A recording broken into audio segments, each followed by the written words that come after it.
मन को वश में करने के लिए क्या करे, बुद्ध की कहानी। इस कहानी के पीछे को तर्क अगर आप समझ गए तो आपका मन काबू में हो सकता है। पहली बार जब इस कहानी को मैंने पढ़ा तो मुझे इसका तर्क समझ नहीं आया, लेकिन इसका भाव प्रेरणादायी है। एक बार महात्मा बुद्ध किसी नगर से गुजर रहे थे। बुद्ध की नजर एक कपड़े के व्यापारी पर पड़ी, जो दुखी और हताश दिखाई दे रहा था। बुद्ध चलकर उनके पास गए और पूछा कि हे भांते, तुम इतने उदास क्यों हो?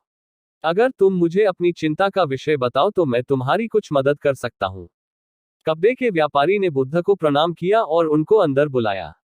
उस व्यापारी ने कहा कि जब से मेरी पत्नी की मृत्यु हुई है, तब से मेरे घर पर मेरे छोटे बेटे की देखभाल वाला कोई नहीं है, इसलिए मैं हमेशा इसको अपनी दुकान पर लेकर आ जाता हूँ।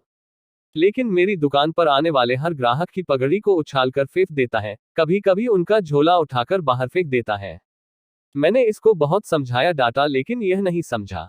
इसकी इस हरकतों की वजह से मेरे सारे ग्राहक खुद को अपमानित मानकर वापस चले जाते हैं। बुद्ध बोले, मैं तुम्हारी सहायता कर सकता हूं, पर तुम मुझे वचन दो कि मैं जो भी करूंगा तुम उसमें दखलंदाजी नहीं करोगे, ना ही कोई प्रश्न करोगे। व्यापारी बुद्ध को वचन दे देता है। अगले दिन बुद्ध एक पगड़ी पहनकर आए और एक ग्राहक की भांति आकर बैठ गए। व्यापारी का बेटा आया और बुद्ध की पगड़ी को उछाल दिया। महात्मा बुद्ध मुस्कुराए और कहा, बहुत अच्छा, जाओ उस पगड़ी को वापस लेकर आओ।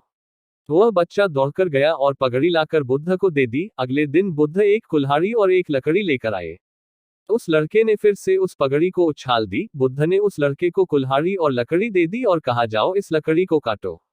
व्यापारी को थोड़ा सा डर लग रहा था कि कहीं उसके लड़के को चोट नहीं आ जाए, लेकिन उसको अपना वचन याद था।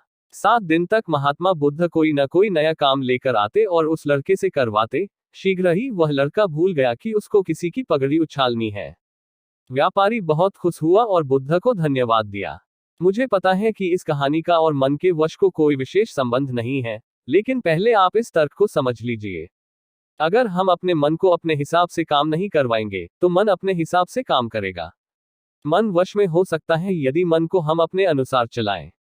मन 2 तरीकों से, 1, मन अपने हिसाब से काम कर सकता है, या 2, मन को हम अपने हिसाब से काम करवा सकते हैं।